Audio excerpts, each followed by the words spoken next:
예수께서 그들 앞에 또 비유를 들어 이르시되 천국은 좋은 씨를 제밭에 뿌린 사람과 같으니 사람들이 잘 때 그 원수가 와서 곡식 가운데 가라지를 덧뿌리고 갔더니 싹이 나고 결실할 때 가라지도 보이거늘 집주인의 종들이 와서 말하되 주여 밭에 좋은 씨를 뿌리지 아니하였나이까? 그런데 가라지가 어디서 생겼나이까? 주인이 이르되 원수가 이렇게 하였구나. 종들이 말하되 그러면 우리가 가서 이것을 뽑기를 원하시나이까? 주인이 이르되 가만두라. 가라지를 뽑다가 곡식까지 뽑을까 염려하노라. 둘 다 추수 때까지 함께 자라게 두라. 추수 때에 내가 추수꾼들에게 말하기를 가라지는 먼저 거두어 불사르게 단으로 묶고 곡식은 모아 내 곳간에 넣으리라 하리라. 여러분, 영화 쉰들러 리스트라고 기억하시는지 모르겠습니다. 그 영화를 보고 많은 이들이 우리 스스로를 인간이라는 존재를 돌아보게 되었습니다. 아무런 죄 없는 이들이 어디로 가는지도 모르고 강제로 열차를 타고 그 열차가 있는 곳 아우슈비츠 수용소로 가고 샤워하러 간다고 집단 샤워하러 간다고 가스실에 들어가서 그렇게 숨을 거둬요. 인간적인 면에서 어떻게 인간이 저럴 수가 있을까 생각이 되지만 동시에 우리 신앙인들은 하나님을 바라보게 됩니다. 하나님 계시다면 어떻게 저렇게 거대한 악이 일어나는 일을 하나님 창조하신 이 선한 세계에서 말이죠 가만 보고 계십니까? 하나님 선하신 분이시지 않습니까? 아름다우신 분이지 않으십니까? 하나님 또 능히 그 일을 멈추게 하실 수도 있으시지 않습니까? 물어보게 됩니다. 이토록 엄청난 불의와 고통을 대면할 때 우리의 손가락이 하나님을 향합니다. 오늘 우리의 그 물음에 대해서 예수님은 답변하십니다. 천국은 좋은 씨를 제 밭에 뿌린 사람과 같으니 하나님은 선하십니다. 하나님은 불의와 고통을 우리가 싫어하는 것보다 더 싫어하세요. 하나님은 당신의 섭리 가운데 세상을 경륜으로 이끄시면서 악을 사용하지 않으십니다. 좋은 씨를 자기 밭에 보시기에 아름답다 하셨던 그 세상에 뿌리세요. 사람들이 묻습니다. 주여 밭에 좋은 씨를 뿌리지 아니하였나이까? 여러분, 하나님은 결코 악을 사용하셔서 당신의 뜻을 이루지 않으세요. 그러하실 이유가 없습니다. 우리는 이해할 수 없는 거대한 악이나 재해나 사건 앞에서 이때 말하는 악은 우리의 죽음과 고통과 슬픔 모든 것을 다 아우르는 말이에요. 선한 것에 반대되는 말, 선의 부재가 악입니다. 그런 상황 속에서 이것이 혹시 이것을 통해서 하나님께서 당신의 뜻을 우리에게 전하시는 것이 아닐까? 그리고 그런 어려움을 고통 가운데 있는 사람들을 위로하며 섣부르게 하나님의 뜻이 있을 것입니다. 위로하곤 해요. 여러분, 그 말은 우리의 위로의 마음이 전해지는 말인 동시에 하나님에 대한 매우 심각한 오해를 불러일으키게 됩니다. 요한일서 1장 5절에서 요한 사도는 하나님은 빛이시라 그에게는 어둠이 조금도 없으시다는 것이니라. 아멘. 하나님은 악을 만들지도 악을 사용하지도 않으십니다.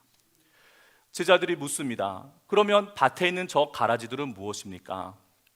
이 가라지의 비유에 나오는 가라지들, 지자니온이라고 하는 그 곡식이 아니죠. 그 풀은 밀하고 똑같대요. 생긴 것도 똑같고 자라는 것도 똑같고 크기도 비슷하고 오로지 구별되는 것은 이삭이 패일 때. 대체 우리는 주님께서는 가라지를 심으신 적이 없으신데 저 밭에 있는 저 가라지는 어찌 된 일입니까? 예수님께서 대답하세요. 사람들이 잘 때 원수들이 와서 덧뿌리고 갔다. 여러분, 여기서 우리는 중요한 가르침 하나를 얻게 됩니다. 사탄은 우리를 졸게 만들어요. 우리를 잠들게 만듭니다. 무한하신 분의 아름다움을 우리의 영혼은 향해 있는데 방향을 바꾸고 눈을 감기게 하고 미혹합니다. 사탄은 아주 나쁜 씨앗을 하나님의 완벽한 창조 세계에 뿌리내리고 자라도록 불러들입니다. 영적인 무감각, 그래서 하나님이 아닌 것에 하나님인 것처럼 우리들 마음을 뺏기는 일을 사탄은 만들어내고 있습니다.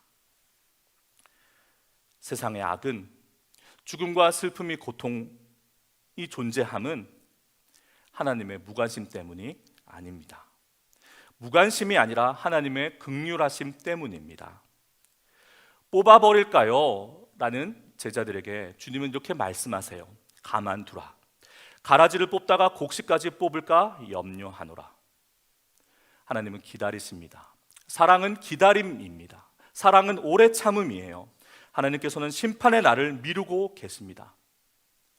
당신께로 돌아올 알곡으로 심긴 이들이 자신이 알곡인 줄도 모른 채 가라지와 뒤섞여 가라지와 같이 살아가는 우리들이 우리의 신분을 알고 회복하고 하나님께로 돌아오기를 기다리고 계십니다.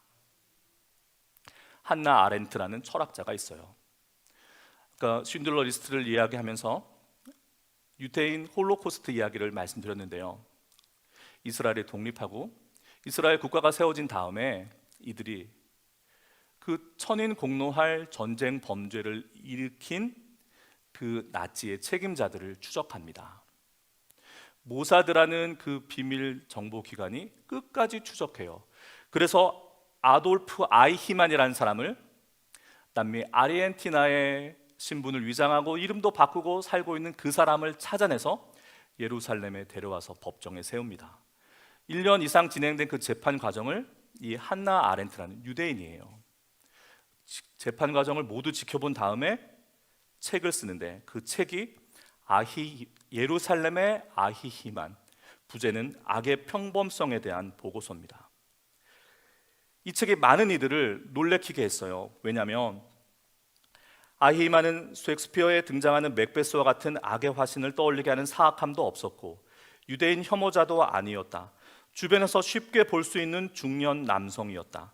명령 복종을 의무로 여기고 의무를 지키는 행위를 자랑스럽게 여기고 있었다. 그리고 아히히만의 정신을 감정한 의사들은 아히히만은 끔찍할 정도로 정상적이었다. 이것이 우리를 놀래키는 것입니다. 우리 가운데 있는 가라지와 도 같은 악은 악마의 모습을 하고 그 가운데 있는 것이 아니라 이렇듯 평범한 얼굴로, 우리의 얼굴로 우리 가운데 있습니다. 한나 아렌트는 이렇게 이야기합니다. 죄는 생각하지 않는 것이다. 무사유가 성찰을 포기하는 것이 죄이다. 여러분, 아까 사탄은 우리를 졸게 만든다, 잠들게 만든다, 영적으로 무감각하게 만든다 말씀드렸습니다. 바로 이 영적 무감각 속에 빠져 있는 것이 생각하지 않는 것이요, 성찰하지 않는 것입니다. 예수님은 하나님 왜 우리에게 고통을 허락하시나요? 라고 우리가 주님께 묻는 것을 저어하지 않으세요. 그 우리의 질문을 싫어하지 않으십니다. 그러나 예수님께서는 단지 우리가 그 불평에 머물러 있는 것이 아니라 악과 맞서 싸우기를, 성경은 악을 용납하지 않아요. 악과 맞서 싸우시는 주님과 함께하기를 원하시는 것입니다. 십자가에서 예수님께서 마지막으로 남기신 말씀이 무엇이었습니까? 우리말로는 다 이루었다인데 영어로는 It's finished, 끝났다는 것입니다. 무엇이 끝났다는 것입니까? 이 세상에 관영하는 악의 권세가, 죽음이, 사망이, 고통이, 슬픔이 모두 끝났다는 것입니다. 여러분, 우리는 참으로 좋으신 아름다우신 분께서 아름다운 세상에 보내신 심겨진 알곡이에요. 알곡은 가라지로 바뀌지 않습니다. 다만 자기가 알곡인지 모를 때 가라지와 섞여 살면서 그 가라지를 나도 모르게 예루살렘의 아이만과도 같은 모습으로 받아들이고 그 악과 함께 할 수 있다는 것입니다. 그래서 주님께서는 우리에게 이렇게 기도하기를 말씀하셨어요. 하나님의 나라가 임하시오며 다만 악에서 구하시옵소서. 알곡으로서의 우리의 정체성, 알곡으로서의 우리의 사명을 성찰하고 잊지 않으시는 이 여름 되시기를, 저와 여러분의 복된 삶 되시기를 주님의 이름으로 축복합니다.